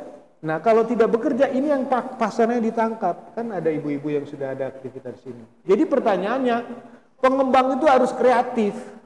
Pengembang itu harus aktif, jangan sekedar menjual rumah, tapi menjual kehidupan. Kalau kita tidak mampu menjual kehidupan, saya terus terang saja mohon maaf, saya kemarin baca di Kompas, orang di Jepang itu untuk mencari kamar yang kecil banget itu di tengah kota, harga sewanya hampir 8 juta per bulannya, rumah kos. Ada satu perusahaan pengembang, ada 1.500 rumah kos yang dia sewakan ke orang. Pertanyaannya sederhana aja, apakah dia hanya menyediakan rumah kos saja bagi mereka yang menyewa dari perusahaan dia? Tidak. Dia menyediakan fasilitas apa? Fasilitas NPWP, mengurus pajak apa pribadi, mengurus konsultasi masalah kesehatan, mengurus apa? Ada sekian lah. Itu menjadi bisnis. Ya kan? Jadi ketika pengembang ada estate management yang memfasilitasi masalah-masalah kebutuhan itu, dia bilang cari lingkungan perumahan yang paling lengkap servisnya sekarang, bayar BPJS, bayar ini pajak, bayar ini, bayar semua di satu tempat, itu menjadi satu layanan. Mengapa tidak dipanggil misalnya untuk mengurus paspor ada di sini, ada ngurus apa? Tinggal kolaborasi, tinggal menyediakan tempat, ya kan, dengan aplikasi. Aplikasi kan memudahkan, tinggal proses transaksinya di sini. Jadi kalau sekedar kita menjual rumah, itu seindah apapun rumah, kalau tidak ada fasilitas yang mendukung, tidak bakalan ini. Jadi hidupkan tempat ini dengan namanya fasilitas ekosistem perkotaan. Dan di sini harus ada estate manajemennya, kayak wali kotanya. Dialah yang menyampiri, tanya ke warga-warga, ada kesulitan apa masalahnya, dan jadikan itu misalnya menjadi bisnis dari korporasi. Kalau ini 750 hektar, itu kayak kota, ya kan? Di sini kan kalau di perumahan tampangnya kan nggak ada tampang rumusan, rombongan buka susah, ya kan? Ini kota loh, kelas menengah loh, mereka yang sudah sibuk semua. Dan ingat, satu hal lagi, sekarang semua dengan aplikasi bisa. Karena konsep rumah tangga bukan rumah tangga tradisional lagi, tapi rumah tangga korporasi. Semua urusan rumah sekarang di-outsourcingkan. Laundry, apalagi online, semua glow clean, semua apa. Ada nggak di sini? Kalau saya diizinkan sama Pak Rizky, saya buka pelayanan apa? Saya buka pelayanan laundry, saya buka pelayanan apa? Nah, penitipan bayi, penitipan orang tua, penitipan layanan rumah sakit, tidak perlu besar-besar. Bahkan contoh satu, pelayanan unit kesehatan untuk orang yang mau ke rumah sakit, telepon, Pak bisa nggak saya dianterin ke sana? Saya mau sibuk nih. Anaknya sibuk, orang tuanya di sini, orang tuanya diurus sama kita. Ini bisnis, masih bocoran kan? Ini udah jasa lebih dari konsultan. Gitu kan? Jadi mau kolaborasi mungkin. Jadi menurut saya jangan sekedar menjual rumah, tapi juallah kelebihan pelayanan, dan itu menjadi ketuk tular. Di sana aja enak diservis, masuk ke sini arsitek. Kenapa di sana rumah sehat? Rumah sehat itu ada maknanya sehat, senang hati. Kalau kita sakit-sakitan di sini, sakit salah kita. Jadi sakit itu salah kita, Pak. Sehat, senang hati, mengentertain loh. Jadi bisnis itu adalah kalau sekarang aja ini, maka adalah divisi lain, divisi pelayanan. Karena ini kan netizen semua, warga kita semua, ya kan? Apa-apa di sini. Tinggal bagaimana kalau nggak sanggup pakai outsourcing. Cari aja, kita nggak perlu itu. Kita kasih tempat, nanti mereka yang melayani. Nggak perlu jauh-jauh. Ini akan ramai. Kalau perlu 24 jam, 24 jam. Kalau perlu ada pangkalan taksi di sini. Ada nggak? Puskesmas. Ya kan? Mas. Nah ini kalau yang gitu. Nah ini kalau yang gitu-gitu ada peluru nyasar.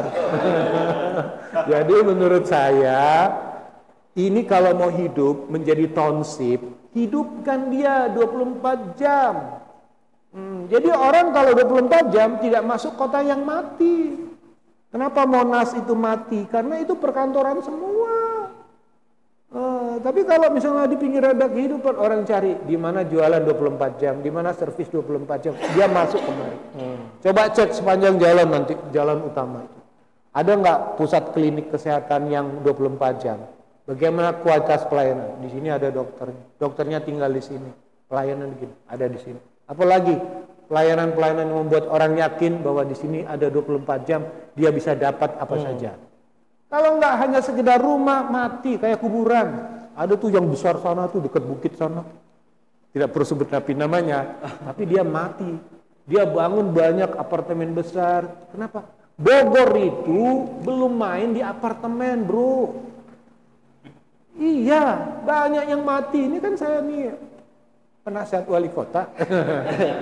Jadi maksud saya di sini segmen ini belum cocok. Di sini landed semua. Yang dicari adalah kesenangan. Terus terang aja, ada perbedaan tinggal di Jakarta dengan tinggal pinggiran.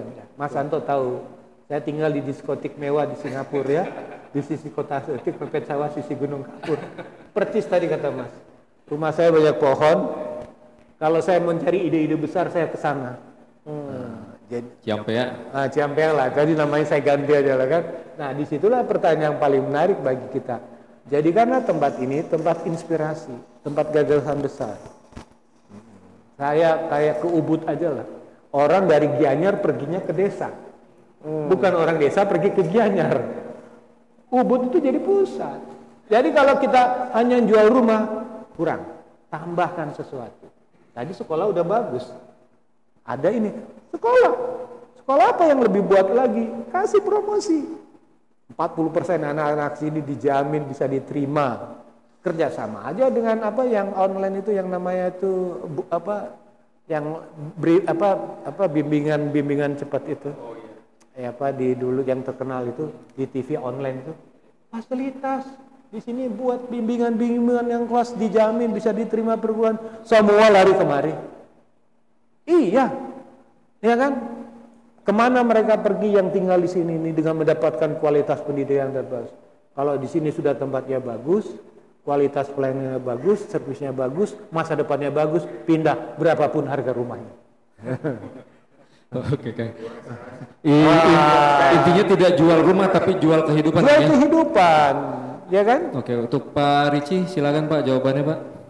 Oke, tadi kan pertanyaan kenapa sih kalau misalnya suatu saat kan setiap pengembang ya di saat udah ramai ataupun secara komersilnya ramai kan kita kan pasti dari segi penghijauannya kan akan berkurang. Nah, memang dari tahap per tahap yang kita buat untuk komersil dan juga untuk rumah itu kita pisahkan. Kita bisa lihat ya beberapa banyak lah. Biasanya konsep kayak gini nih. Rumah itu dikelilingi oleh ruko. Baru masuk ke dalam kawasan rumahnya. Kalau kita pisahin, ini area komersil, seberang sana itu khusus untuk untuk residensial. Dan juga memang karena kita ini bukan jalan boulevard ini disiapkan hanya untuk khusus bagi warga yang di dalam. Oke lah, memang ada 1-2 jalan yang kita buka buat akses, memang akses kampung pasti harus ada. Tetapi ini bukan jalan penghubung kayak jalan raya Parung. Dari satu titik A ke titik B gitu loh. Dan memang kita tetap, makanya saya bilang tadi, kita baru 20% kok. Sisanya memang kita akan untuk penghijauannya juga memang nggak bisa dipungkiri. Danau kita nggak akan bangun apa-apa. Kecuali mungkin memang ada beberapa resto yang kita bisa kolaborasi. Ya kan? Danau kita banyak di sini. Kalau mau keliling ini mungkin banyak sekali danau yang ada. Gitu loh. Tapi pada prinsipnya kita akan pisahkan memang. Yang mana contohnya ini area untuk kawasan perumahan. Tidak ada satupun komersil yang ada di situ. Kecuali minimarket bisa. Tetapi kalau untuk area komersil ataupun area public area itu kita tetap akan pisahkan, yaitu dengan boulevard jalan yang ada. Gitu. Cukup. Mungkin tadi pertanyaan terakhir ya teman-teman. Tidak terasa udah hampir 2 jam kita berdiskusi. Oke.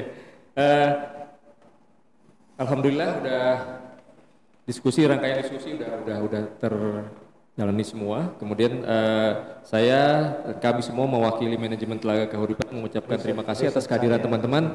Mohon maaf bila ada kekurangan. Wabillahi taufiq wal hidayah. Assalamualaikum warahmatullahi wabarakatuh. Waalaikumsalam.